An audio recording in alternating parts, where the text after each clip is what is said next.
ஹாய்ங்க, இன்றைக்கி குட்டி போண்டா செய்கிறது எப்படின்னு பார்க்கலாம் வாங்க. நம்மளுக்கு தேவையான பொருள் 1 கப்பு இட்லி மாவு. வீட்லேயே அரைச்ச மாவு தான் நான் 1 கப் எடுத்துருக்கிறேன்.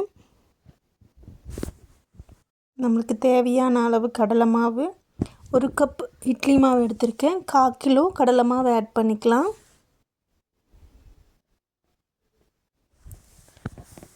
மைதா மாவு 1/4 கிலோ எடுத்துக்கலாம்.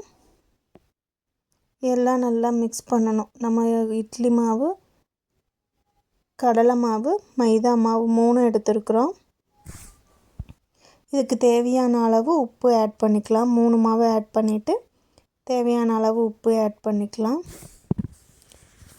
நம்மளுக்கு தேவையான அளவு உப்பு நான் 1 ஸ்பூன் போட்டிருக்கேன். உங்களுக்கு எவ்வளோ தேவையோ ஆட் பண்ணிக்கோங்க. பொடியாக நறுக்கி வச்சுருக்க சின்ன வெங்காயம், இஞ்சி, பச்சை மிளகா, கருவேப்பில் எல்லாம் எடுத்துருக்குது. சின்ன வெங்காயம் கொஞ்சம், பெரிய வெங்காயம் 2 நான் எடுத்து அரைஞ்சிருக்கேன். உங்களுக்கு எது வேணாலும் போட்டுக்கலாம்.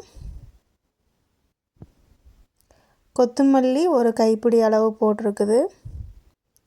எல்லாம் போட்டுட்டு சீரகம் 1 ஸ்பூன் ஆட் பண்ணியிருக்கேன்.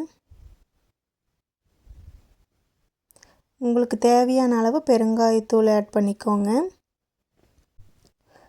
நம்ம காரத்துக்கு தேவையான அளவு குழம்பு மிளகாய்த்தூள் ஆட் பண்ணிக்கலாம். இந்த காரத்துக்கு நம்ம பச்சை மிளகாய் கம்மியாக தான் போட்டிருக்கோம். தேவையான அளவு போட்டுட்டு நல்லா பிசைஞ்சு தேவையான அளவு தண்ணி கொஞ்சம் கொஞ்சமாக விட்டு நம்ம பிசைஞ்சு எடுத்துக்கலாம். நம்ம குட்டி போண்டா போடுற அளவுக்கு உங்களுக்கு எவ்வளோ தண்ணி தேவையோ அவ்வளோ போட்டுக்கோங்க. ரொம்பவும் தண்ணி ஊற்றிட வேண்டாம். நான் ரொம்ப தண்ணி ஊற்றிட்டா ரொம்ப கொலன்னு போயிடும். ஓரளவுக்கு போட்டு எடுக்கிற அளவுக்கு நல்லா பிசைஞ்சு விட்டுக்கோங்க. பாருங்கள், இந்த அளவுக்கு நான் பிணைஞ்சு எடுத்து வச்சுருக்கேன். எண்ணெய் நல்லா காஞ்சதும் இந்த மாதிரி குட்டி குட்டியாக நம்ம போண்டா விட்டுக்கலாம். எண்ணெய் நல்லா காஞ்சிருச்சு. சிறுசாக நம்ம போட்டு எடுத்துக்கலாம். எனக்கு இந்த சைஸ் போதும். உங்களுக்கு எந்த சைஸில் வேணுமோ அந்த சைஸில் போட்டுக்கோங்க.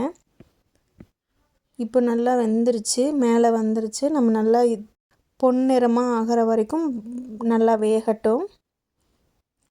இப்போ பாருங்கள், இப்போ நல்லா ப்ரௌன் கலரில் வந்துருச்சு.